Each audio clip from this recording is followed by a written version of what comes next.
सभी देशवासी, भारतवासी 75वां गणतंत्र दिवस, कौन सा गणतंत्र दिवस, बड़े हर्षोल्लास के साथ मनाने के लिए उपस्थित हुए हैं। यानी कि हम जो है 76वें गणतंत्र वर्ष में प्रवेश कर चुके हैं। समझे? मतलब जो गणतंत्र दिवस है हमारा कौन सा है, 75, लेकिन हम जो है 76वें गणतंत्र साल में प्रवेश कर चुके हैं। इस दिन 26 जनवरी 1950 को हमारा संविधान लागू हुआ था। वैसे तो हमें आज़ादी जो है 15 अगस्त 1947 को मिल गई थी, लेकिन उसके 3 साल बाद, कितने साल बाद, हमारा संविधान बनकर तैयार हुआ और उसको 26 जनवरी 1950 में लागू किया गया। और चूंकि 26 जनवरी को लागू किया गया था, तो इस दिन को हम, इस गौरवमयी दिन को हम बड़े हर्षोल्लास के साथ राष्ट्रीय पर्व के रूप में मनाते हैं। ठीक है? 26 जनवरी 1950 वो दिन था जब हमें हमारे देश को चलाने के लिए संविधान मिला। किस नियम के हिसाब से हमको चलना है, हमारे मौलिक कर्तव्य क्या है, हमारे अधिकार क्या है, ये सब हमको उस संविधान से प्राप्त होते हैं। और ये दिन हमारे लिए इसलिए भी खास है क्योंकि यही मौका होता है उन स्वतंत्र सेनानियों, अमर शहीदों, बलिदानियों और जिन्होंने हमारा संविधान बनाया और महापुरुषों को याद करने का।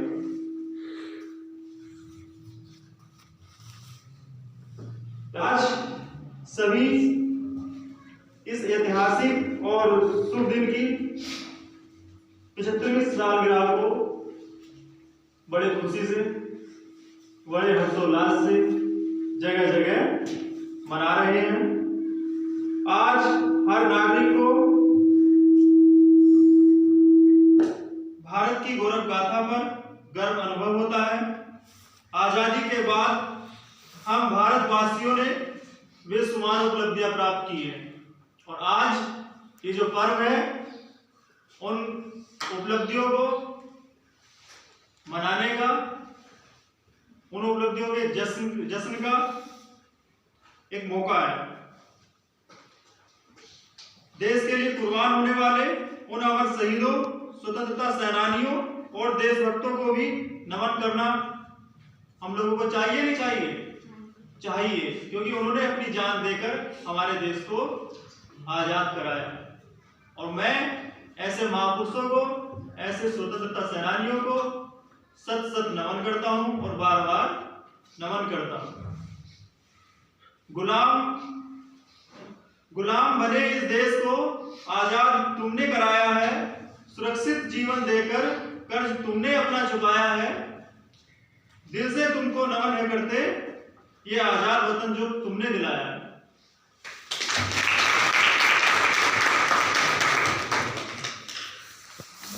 चढ़ गए जो हंसकर सूली, खाई जिन्होंने सीने पर गोली।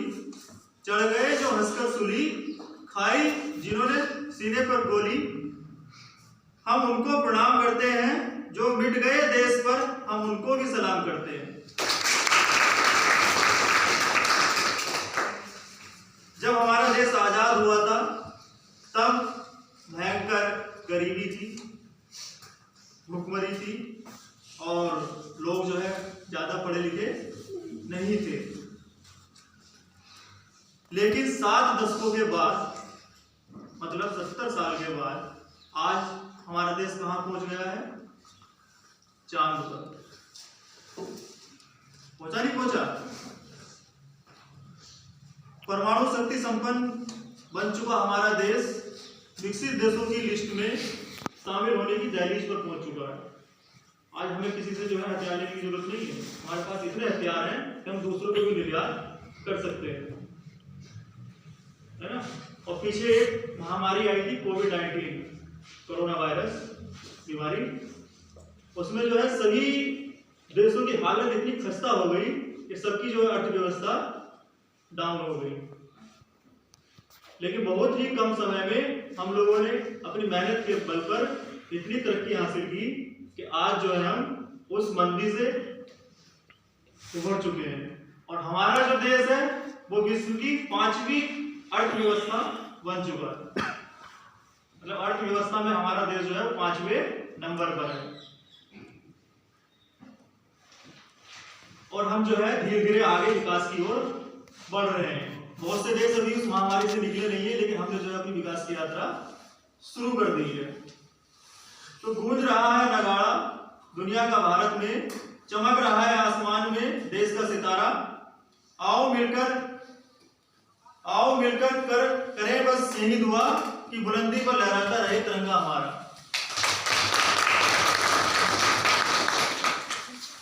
आज देश में समाज के जो गरीब हैं, कमजोर लोग हैं, गरीब तबके के लोग हैं, उनके लिए भी बहुत सारी योजनाएं चल रही हैं। उनको भी जो है मुख्य धारा से जोड़ने का प्रयास किया जा रहा है।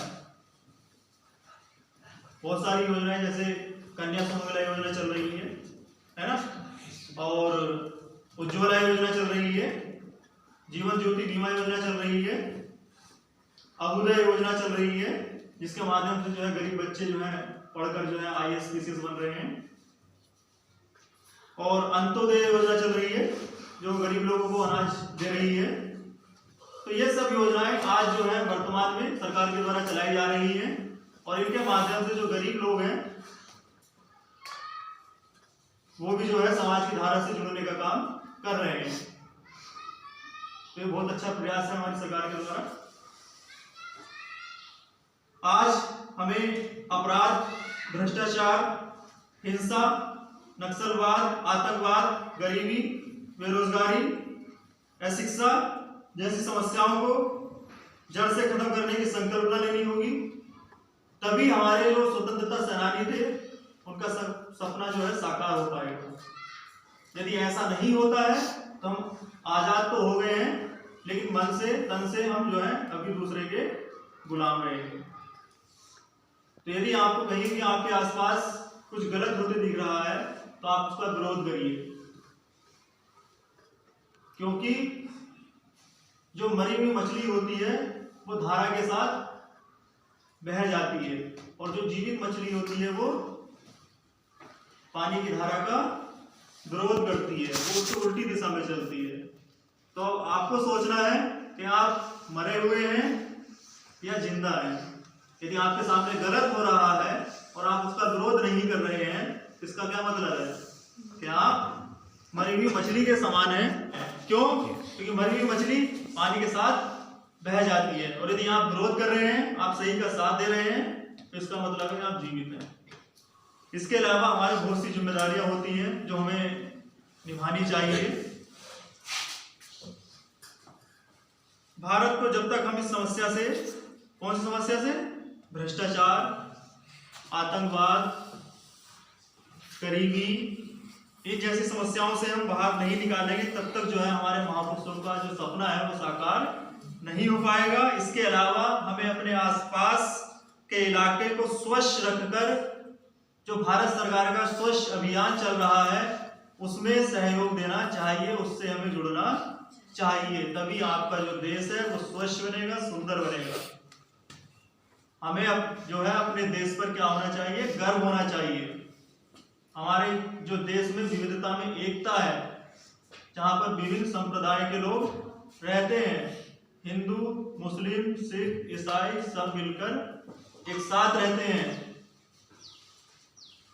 जहां पर कोस कोस पर क्या है, भाषा बदलती है ना, पानी बदलता है, लेकिन फिर भी जो है लोग मिलकर देश के लिए तैयार रहते हैं, देश की एकता अखंडता को अक्षुण्ण बनाने के लिए तत्पर रहते हैं।